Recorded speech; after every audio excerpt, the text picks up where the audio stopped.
십자가의 죽으심으로 우리를 구원하신 예수님은 우리의 친구가 되시고 우리의 형제가 되시고 우리의 힘과 능력이 되시는 줄 믿습니다. 우리 좌우로 앞뒤로 반갑게 인사하겠습니다. 은혜의 보좌 앞에, 십자가 앞에 잘 오셨습니다. 은혜의 보좌 앞에, 십자가 앞에 잘 오셨습니다.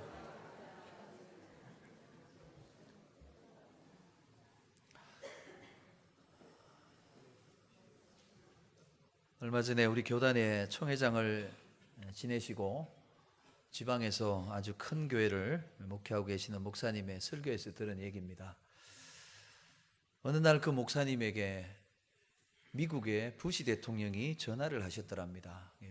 부시 대통령이 재임 중이니까 한참 전에죠. 부시 대통령이 전화하기를 미국 워싱턴에도 목사님의 설교 방송이 나오는데 TV를 통해 목사님의 설교를 들으며 은혜를 받았습니다. 제가 이번에 한국을 방문하게 되는데 그때에 목사님과 사흘을 같이 지내면서 교제하면 좋겠습니다. 첫날은 주일에 목사님 교회 가서 예배를 드리면 좋겠다.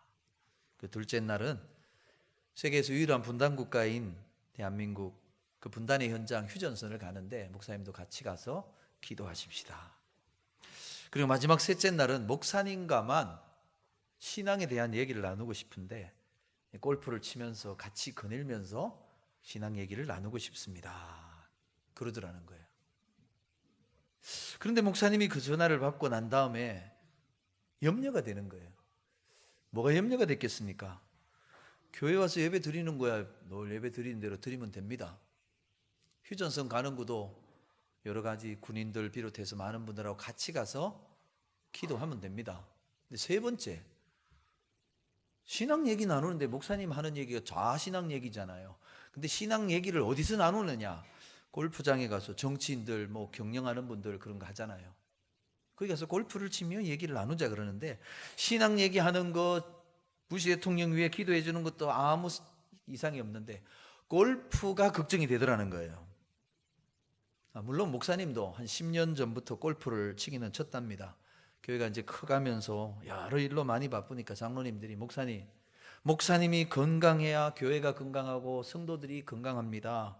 운동하세요, 운동. 그래서 목사님들이 그 채를 사줘가지고 몇 번 다니면서 이렇게 치기는 했는데 제대로 뭐 배운 것도 아니고 해서 이렇게 치긴 치는데 공이 나는 이쪽으로 치고 싶은데 공은 저리 날아가는 거예요. 신앙 얘기하고 교제하는 건 좋은데 이거를 그 대통령 보는 앞에서 그냥 엉뚱한 대로 이렇게 막 치고 이러면 이거 큰일 아닌가 걱정이 돼가지고 어떡하지 걱정하다가 이렇게 딱 깼는데 꿈이더랍니다. 그러면서 그 목사님 하시는 얘기가 꿈인데도 꿈에 세계를 이끌어가는 큰 나라 미국의 대통령하고 전화통화한 게 그렇게 기분이 좋더래요. 꿈이었지만 너무 행복할 수가 없더래요. 여러분, 예수 믿는다는 게, 신앙생활하는 게 뭘까요? 미국의 대통령보다 더 높으신 만왕의 왕이신 하나님과 날마다 교제하며 동행하는 게 신앙인 줄 믿습니다. 그 하나님과 기도로 교통하는 게 신앙생활이에요. 이 목사님은 꿈에 미국 대통령하고 통화를 했는데, 여러분 미국 대통령하고 통화 아무나 할 수 있습니까? 아무 때나 할 수 있습니까? 아무나 아무 때나 할 수 없는 거죠. 그런데 성도는요, 기도를 통해 누구든지 아무 때나 어디서든지 하나님과 교제할 수 있는 기도의 축복과 특권을 받은 사람인 줄 믿습니다. 여러분, 한 주간 하나님과 교제하는 특권, 축복을 얼마나 누리셨습니까? 저와 여러분, 살아계신 하나님, 만왕의 왕이신 하나님과 기도로 늘 교통하는 복을 누리시기를 바랍니다. 오늘 본문에 보면 이 복을 누리며 살았던 고넬료라 하는 로마 군대의 백부장을 만나게 됩니다. 그는 이방 사람, 로마 사람, 이탈리아 사람이었지만 하나님을 믿는 믿음의 사람이었다라고 소개합니다. 오늘 본문 2절을 보니까 이 고넬료라는 이방인 백부장을 어떻게 소개하느냐? 그가 경건하여라고 소개합니다. 이 고넬료라는 사람의 한마디로 얘기하면 경건한 사람이라는 거예요. 이 고넬료의 경건이 세 가지 모습으로 나타나는데, 하나님은 그 고넬료의 경건한 삶을 보시고 그를 통해 세계의 역사를 바꾸는 축복의 통로로 사용하시더라는 거예요. 여러분, 고넬료가 오늘 베드로를 통해 하나님 말씀 듣고 은혜 받는 일이 왜 중요하냐? 예수님께서 이 땅에 오셔서 십자가에 죽으심으로 죄와 사망에서 저와 여러분 구원해 내셨고요, 마귀의 종로로 닫은 우리를 하나님의 자녀로 살게 하시는 복을 주셨습니다. 그리고 예수님은 이 십자가의 복음이, 이 놀라운 구원의 복음이 세계 모든 민족과 열방에게 전해지기를 주님은 원하셨습니다. 그래서 하늘로 올라가시기 전에 제자들 앞에서 말씀하시죠. 너희는 가서 모든 민족을 제자로 삼으라. 또 승천하시기 전 사도행전 1장 8절에서는 오직 성령이 너희에게 임하시면 너희가 권능을 받고 예루살렘과 온 유대와 사마리아와 땅끝까지 이르러 내 증인이 되리라. 주님의 마음은 십자가의 구원의 은혜가, 이 복음이 예루살렘뿐만 아니라 유대 땅, 그리고 사마리아, 그리고 땅끝까지 다 전해지기를 주님은 원하십니다. 그런데 오순절에 성령의 권능을 받았던 제자들은 예루살렘에 머물러 있었습니다. 그들의 동족인 이스라엘 백성들에게만 복음을 전했습니다. 복음이 예루살렘에만 머물러 있는 거예요. 스데반 집사님의 순교를 통해 이제 흩어지게 됩니다. 그래서 조금 더 사마리아까지 복음이 전해지게 됩니다. 그렇지만 제자들은 이방 사람들에게 복음 전하고 싶어 하지 않았고요, 예루살렘을 떠나 멀리 가고 싶지 않았어요. 근데 하나님께서 이때 이방 사람인 고넬료, 이스라엘 땅에 와 있던 군대의 백부장을 사용하셔서 주님이 땅끝까지 복음을 전하라고 한 십자가의 구원의 복음이 땅끝까지 전해지는 문을 이 고넬료를 통해 열어주신다는 사실이에요. 고넬료가 이방인이었지만 유대인들이 믿는 하나님을 믿고 경건하게 살아가는데, 경건한 유대인들의 특징이 하루에 3번 꼭 기도합니다.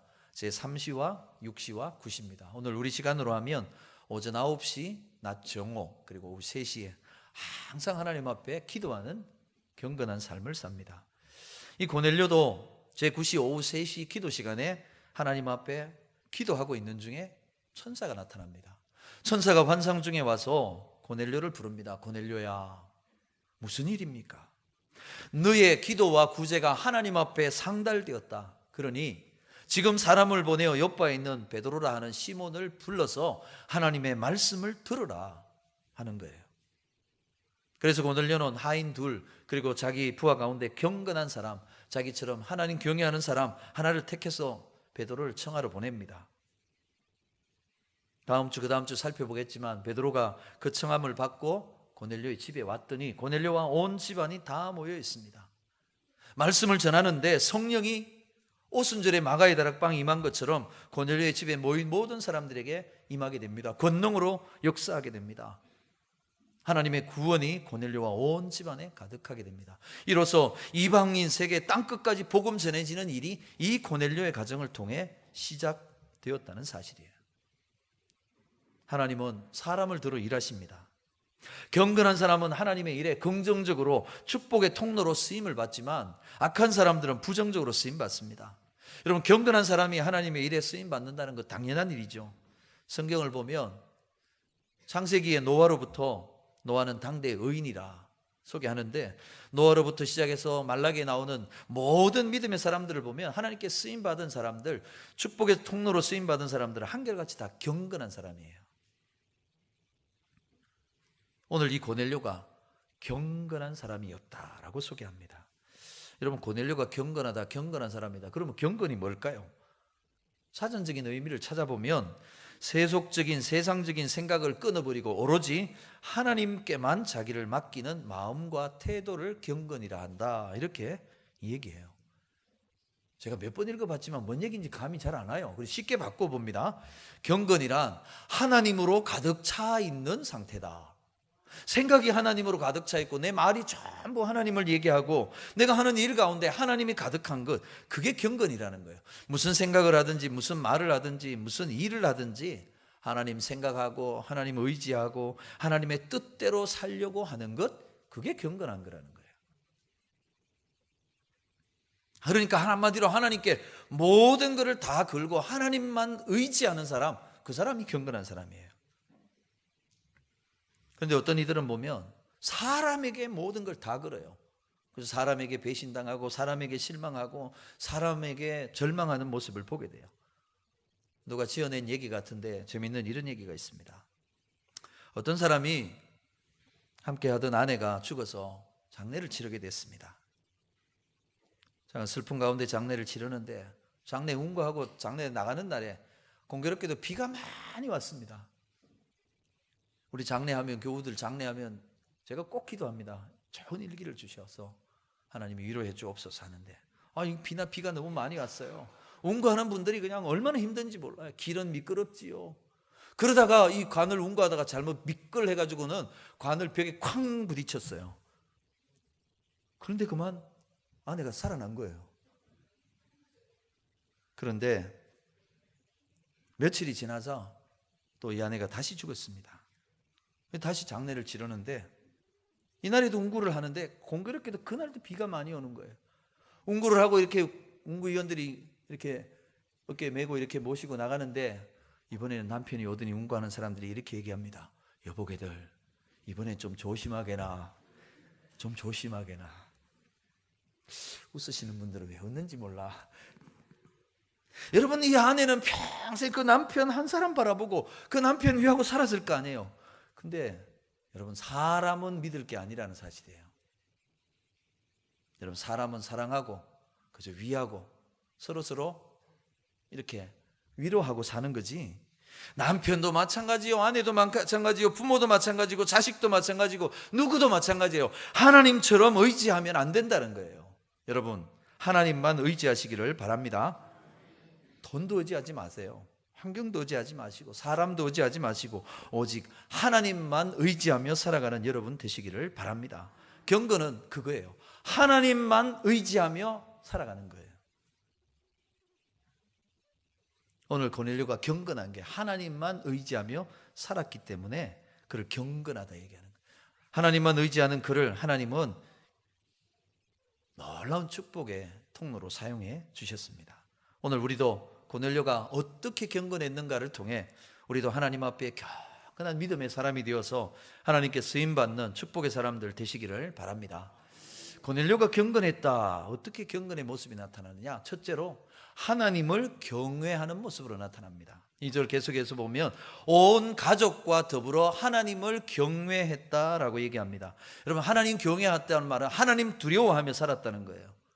하나님 생각하며 하나님은 나쁜 짓 하면 벌 준다. 내가 지난 한 주 아무렇게나 살았는데 하나님이 나를 야단하신다라고 하는 그 두려움을 말하는 게 아니에요. 범사에 하나님을 생각하면서 하나님이 보고 계신다를 생각하며 두렵고 떨림으로 살아가는 것, 그걸 하나님 경외한다라는 거예요. 다른 사람 보는 데서는 조심하다가 아무도 없는 데서는 아무렇게나 행동하는 사람, 그 사람 경건한 사람이 아니라는 거예요.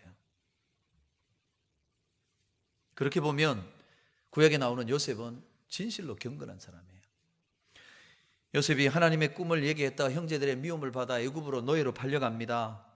울고불고 노예로 팔려가 얼마나 불쌍하고 비참합니까? 근데 노예로 갔는데도 성실합니다. 진실합니다. 충성됩니다. 하나님 복을 주셨어요. 그 주인인 보디발이 보니까 아주 요셉이라는 노예가 왔는데 요셉을 통해 복이 오거든요. 그를 세워서 가정 모든 일을 맡기는 총무를 세웠습니다. 요셉이 일을 또 충성스럽게 감당합니다. 집안에 있는 모든 노예들을 다 통솔하면서 집안 일들을 잘하는데 하나님이 또 복을 주십니다. 모든 걸 다 맡겼어요. 요셉이 젊습니다. 성실합니다. 정직합니다. 충성스럽습니다. 그런데 보디발이 일을 보고 나갔는데 그 집의 여주인인 보디발의 아내가 이 잘생기고 성실하고 이 충성스러운 요셉을 보고 푹 빠졌습니다. 그래서 이 아줌마가 총각 요셉을 붙들고는 계속 유혹을 합니다. 요셉은 그때마다 단호하게 거절합니다. 나중에는 그냥 아예 그냥 붙들고 늘어지니까 내가 어떻게 하나님 앞에서 이 큰 악을 행하고 죄를 지을 수 있겠습니까? 나는 그럴 수 없습니다. 한 번은 단둘이 있는 시간에 작정을 하고 요셉을 붙듭니다. 여러분, 그때 그냥 말로 이러지 마세요 이러면 안 된다는 거예요. 요셉이 단호하게 옷을 집어 던지고 도망칩니다. 그랬더니 이 여주인이 화가 나가지고 소리 지르며 저 종놈이 나를 욕보이려고 했다고 고발해가지고 억울하게 누명 쓰고 요셉이 감옥 들어가요. 여러분 얼마나 억울하고 원통합니까? 의롭게 살고 경건하게 살았는데 결과는 감옥 들어갔어요. 그런데 여러분 결국을 아시잖아요. 감옥에 들어갔지만 하나님은 하나님을 의식하며 살았던, 하나님만 바라보며 살았던 요셉을 내버려 두지 않으셨어요. 그를 감옥에서 끌어올리셨어요. 그를 높은 자리, 애굽의 총리의 자리에 올리시고 온 세상의 구원자로 축복해 주신 줄 믿습니다. 여러분 의인은요 망하는 것 같아도 끝이 좋은 거예요. 의인은 안 되는 것 같아도 모든 것을 합력하게 이루시는 하나님의 축복을 받는 사람인 줄 믿습니다. 그런데 우리는 세상을 살면서 자꾸 사람하고 상대하려고 그래요. 여러분 사람하고 상대하면 결국 우리도요 그 사람하고 똑같아진다는 거예요. 사랑하는 여러분, 성도는 사람이 아니라 하나님과 상대하는 사람인 줄 믿으시기 바랍니다. 문제가 생기면 하나님께 기도해야 되고요, 하나님께 도움을 구해야 된다는 거예요. 근데 사람을 상대로 싸우면 나도 괴롭고 내 가족도 괴롭고 내 이웃도 괴로울 수밖에 없는 거예요. 그렇지만 괴롭고 억울하지만 사람을 상대하지 않고 하나님을 만나 기도하고 기다리면 시간 좀 걸릴지는 몰라도요 결국은 하나님이 승리케 하시는 줄 믿습니다.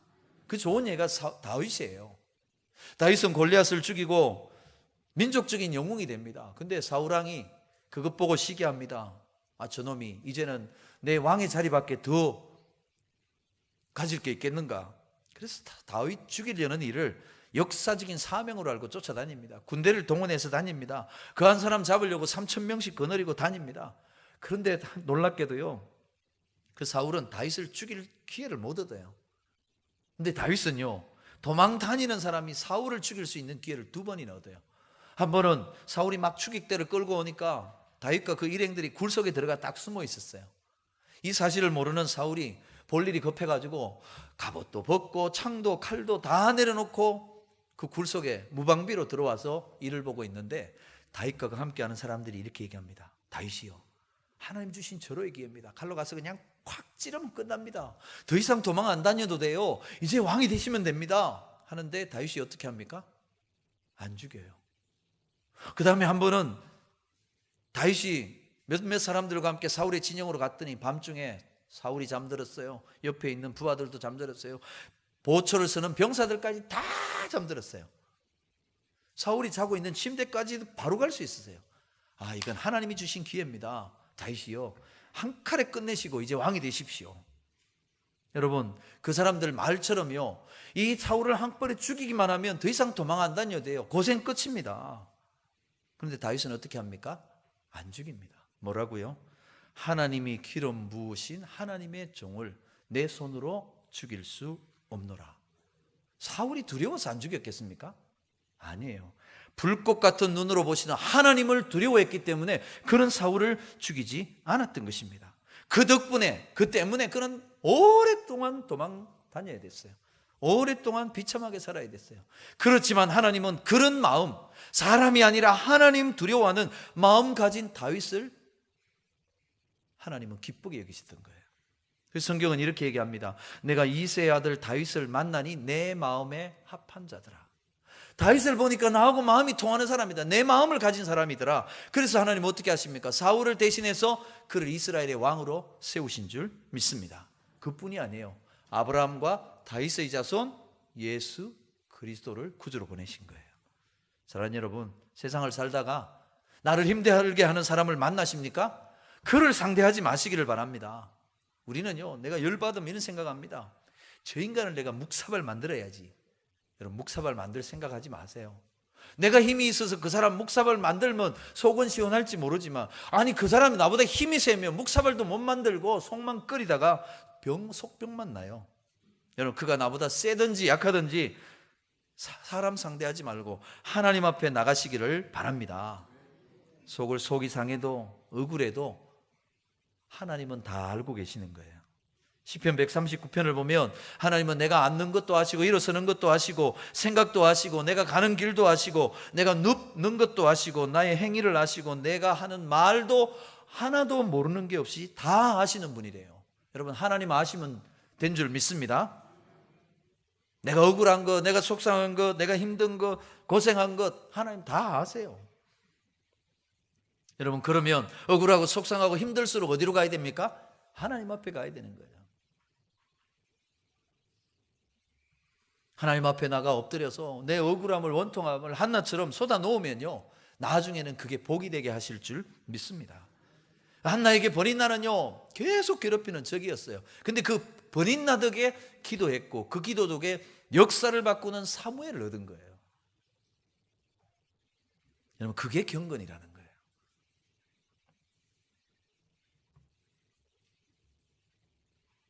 두 번째로, 고넬료는 백성을 많이 구제했다라고 얘기합니다. 경건한 사람의 특징은 내게 주신 물질, 내게 주신 시간, 다른 일을 돕는 데 쓴다는 거예요.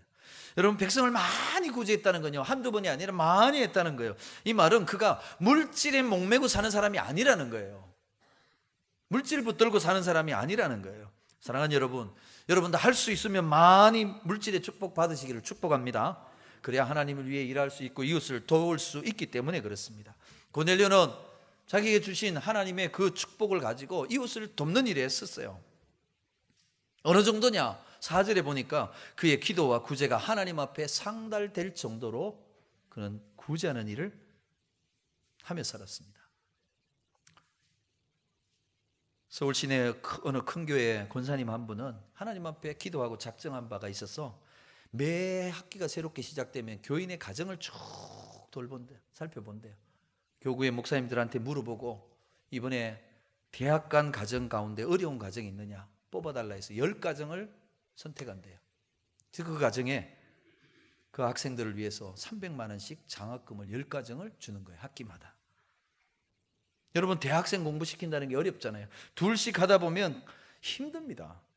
그래서 이 권사님은 내게 주신 이 물질을 정말 교회와 내 나라의 미래인 사람들을 내가 기르는 일을 위해 내가 섬기겠다.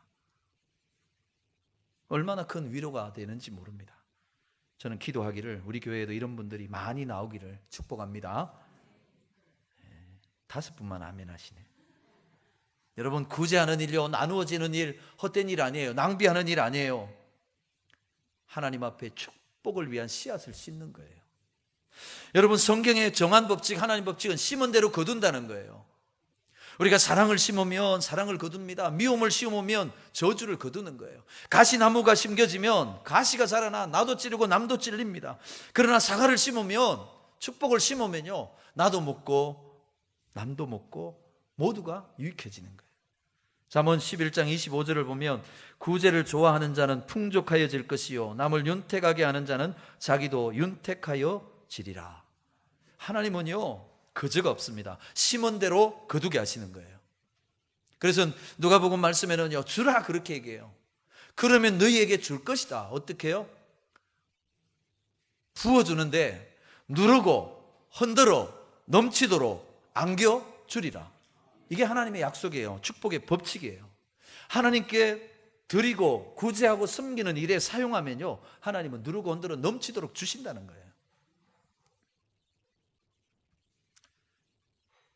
여기 강 건너가면 세계적으로 제일 큰 교회가 있습니다. 거기 목회하셨던 원로 목사님, 조 목사님이 어느 날은 설교를 하시다 갑자기 이런 얘기를 하십니다. 사랑하는 성도 여러분, 이상하게도 성경에 얘기 나오는 얘기는 아니지만 제가 기도하는데 하나님께서 우리 성도들 가운데 한 분을 큰 기업가로 축복해 주신다 하는 마음의 감동이 있습니다. 성경에 없는 얘기지만 여러분 오해하지 마세요. 제가 여기 있는 방석을 제가 이렇게 여러분을 향해 탁 던질 텐데 이 방석에 어깨가 탁 닿는 분은 하나님이 축복하시려고 하는 분입니다. 제 마음에 그런 감동을 주시네요.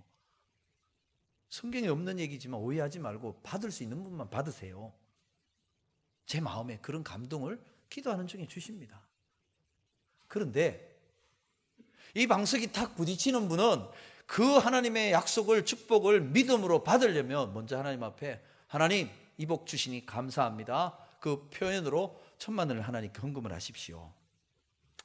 그리고 말씀하신 후에 목사님 방석을 딱 들고 찬양대 쪽으로 이렇게 방석을 탁 던졌습니다. 어떤 일이 벌어졌을까요? 찬양대 원들이 이렇게 또 피하는 거예요. 이쪽에 있는 분이 이렇게 피하고 그 복 받기는 원하는데 뭐가 걸려 있어요? 먼저 하나님께 감사하라. 그래 1,000,000원 그러니까 어이구 저게 1,000,000원이 다 피했어요. 방석을 가져다가 이번에는 회중석으로 던졌어요. 탁 던졌더니 또 어떠니 똑같은 일이 벌어집니다. 어이구 1,000,000원 다 피했어요. 목사님 마지막으로 여러분 이 복이 그냥 복이 아닙니다. 재벌 같은 물질의 복을 하나님이 주십니다. 그리고 탁 던졌는데 다 피하니까 어디 복도에 툭 떨어졌어요. 목사님 방석을 딱 갖다 놓고는 여러분 오늘 여러분 중에 방석에 맞지는 않았지만 다 피하고 이랬지만 마음속으로 저 방석이 내게 닿기만 하면 내가 믿음으로 하나님께 내가 헌금하리라 마음에 감동 오시는 분 내일 새벽에 드리세요. 다음 날 새벽에 어느 학교 교장 선생님의 부인 권사님이 1,000,000원을 11조 하셨어요. 여러분 교장 선생님이 사업하는 것도 아니잖아요. 돈 버는 직업이 아니에요. 교장 선생님 그 부인 권사님이 무슨 생각인지 감동이 온 거예요. 그걸 드린 거예요. 하나님 앞에. 놀라운 일이 교장 선생님의 아들의 사업이 그 이후로 하나님이 부어주시는데 감당할 수 없을 만큼 하나님이 부어주셔서 큰 기업이 되게 하셨다는 거예요. 오늘 아멘 하신 분 그 복 임할 줄 믿습니다. 여러분 하나님 앞에 복 받기를 사모해야 돼요. 근데 복 받기를 사모하는 걸로만 멈추면 안 됩니다. 축복의 씨앗을 심으라는 거예요. 뭐예요? 나의 도움이, 나의 물질이, 나의 시간이, 나의 도움이 필요한 사람을 향하여 돕고 섬기고 구제하는 축복의 씨앗을 심으라는 거예요. 그러면 하나님 거두게 하신대요. 30배, 60배, 100배를 거두게 하실 줄 믿습니다. 여러분 구제하고 섬기는 것으로 하나님 앞에 심어서 축복의 열매를 거두시기를 주의 이름으로 축원합니다. 고넬료가 경건했다 하는데 첫째는 하나님 의식하고 하나님만 의지하는 믿음으로 살았고 두 번째는요 많이 구제하고 축복의 씨앗을 심었어요. 세 번째 항상 하나님께 기도했다는 거예요. 여러분 경건한 사람의 모습은요 기도하는 거예요. 여러분 한 주일 지난주 저 만나고 오늘 다시 만나기까지 여러분 기도 어떻게 얼마나 했는지 한번 생각해 보세요. 어떤 분은 식사기도 하는 것만 해도 이건 양반이에요. 식사기도 말고 시간을 정하고 하나님 앞에 간절히 기도 얼마나 어떤 분은 보니까요 한 번도 안 하고 오시더라고요. 목사 기도만 받고 다음 주에 와서 또 받아요. 근데 여러분 기도는요 하나님 만나는 거예요. 하나님하고 교제하는 거예요. 하나님하고 나하고 마음이 통하는 거예요. 여러분 기도하고 많이 하나님 만나면 하나님을 알고요 하나님을 사랑을 경험하게 돼요. 이런 이야기가 있습니다. 우리 이웃나라 저 대만에서 한 청년이 어떤 자매를 보고 너무너무 마음이 들고 사랑하는 마음이 생겼어요. 그래서 그 자매에게 내 사랑을 받아달라고 편지를 쓰는데 연애 편지를 쓰는데요 2년 동안 얼마나 좋은 말 좋은 시 다 해가지고 2년 동안 연애 편지를 700통이나 썼답니다. 1부에 이어서 2부에도 놀라지도 않아요. 여러분 1년에 몇 통 쓰십니까? 이메일 말고 문자 말고요 1년에 700통 쓰는 게 보통 정성 아닙니다. 정말 사랑하지 않으면 할 수 없는 일이에요. 그렇게 700통의 연애 편지를 정성을 다해 썼습니다. 그랬더니 드디어 그 자매가 결혼을 했어요. 누구랑? 우체부랑. 이 편지를 날마다 글로 종이로 썼는데 이 종이로 하는 것보다 날마다 이 편지 배달을 오늘도 왔네요. 그리고 이제 또 편지 전하고 얘기 나누고 700번이나 만났으니 여러분 만나야 마음을 알고 사랑을 알게 됩니다. 여러분 하나님을 많이 기도로 만나야 하나님을 알고 하나님의 은혜를 받고 하나님의 축복을 받는 줄 믿습니다. 기도는요 성도에게 주신 하나님의 특권이요 축복이에요. 그런데 우리 성도들은 예수를 믿어도 기도 능력을 잘 몰라요. 잘 모르는지 잘 안 믿는지 몰라도요. 그러나 여러분 기도하는 건요 응답이 더딜지 몰라도 반드시 하나님이 응답하시는 줄 믿습니다.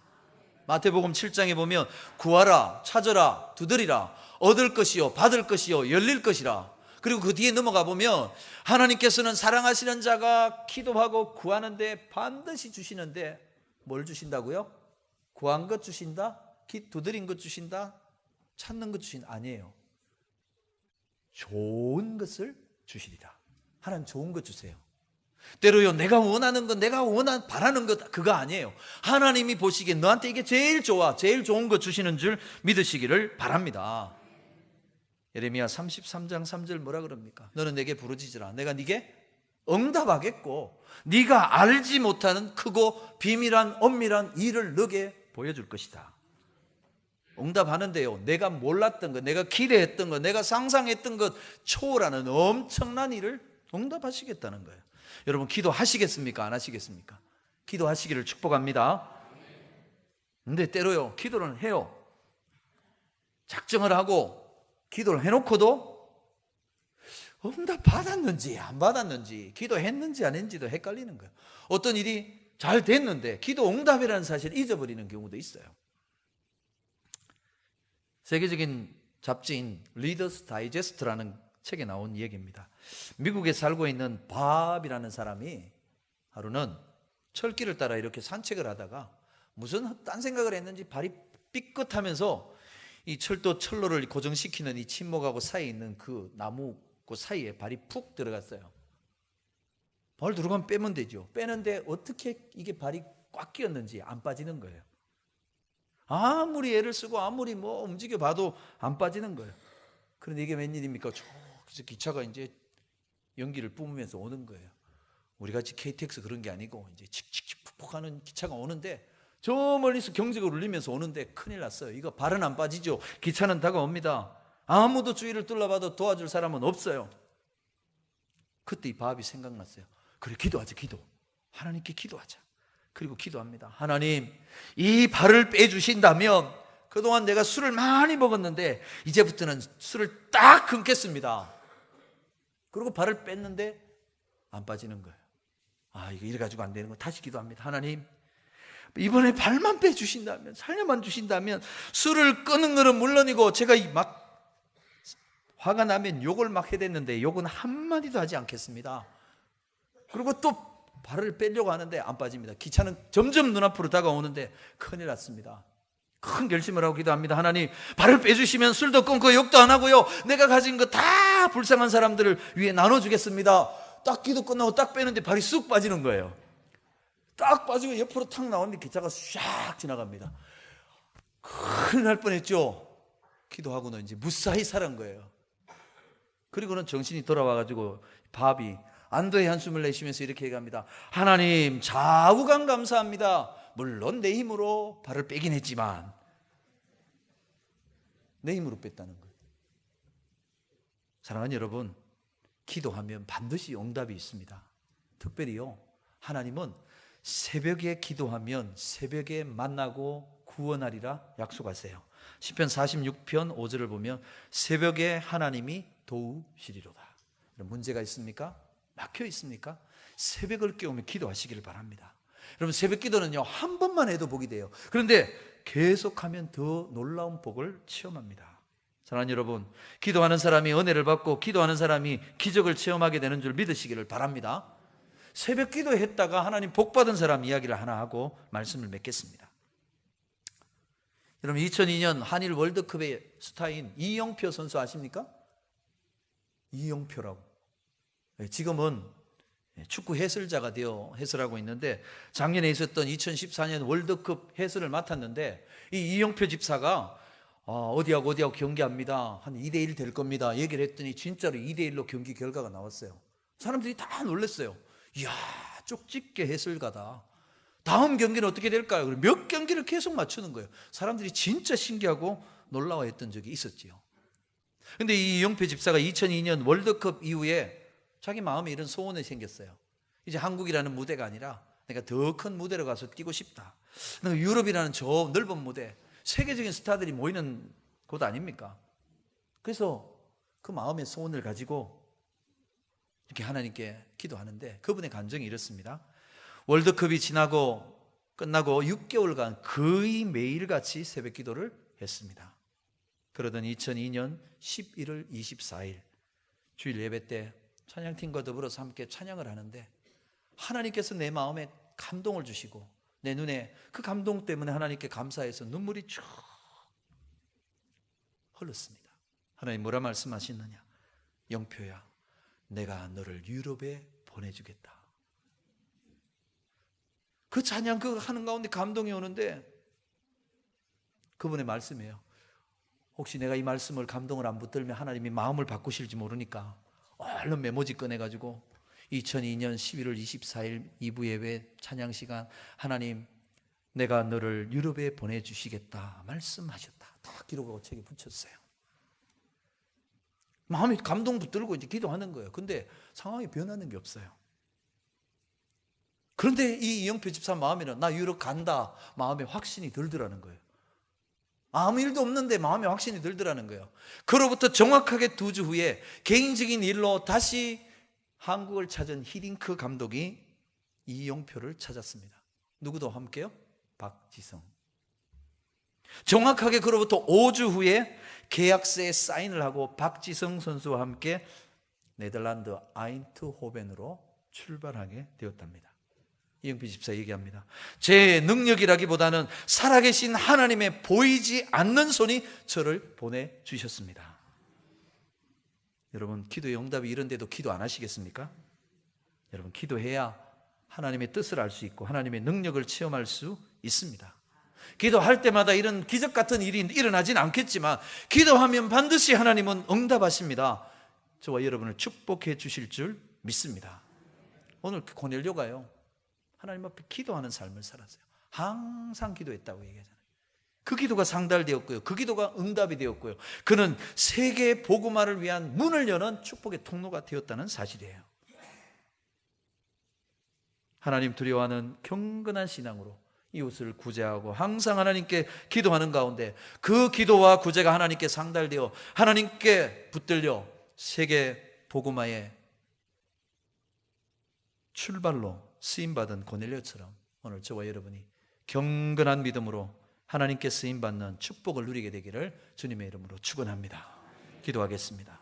하나님, 하나님만 두려워하고 하나님만 의지했던 고넬료, 하나님을 의지하는 믿음으로 이웃을 구제했습니다. 항상 하나님께 기도해서 그 기도가 구제가 하나님께 상달되어 하나님 땅끝까지 천하 만민에게 복음을 전하는 구원의 문을 그를 통하여 활짝 열게 하신 축복의 통로가 된 것 보았습니다. 하나님, 우리도 그 믿음으로 하나님 앞에 고넬료처럼 쓰임받고 복받는 성도들 되게 하여 주시옵소서.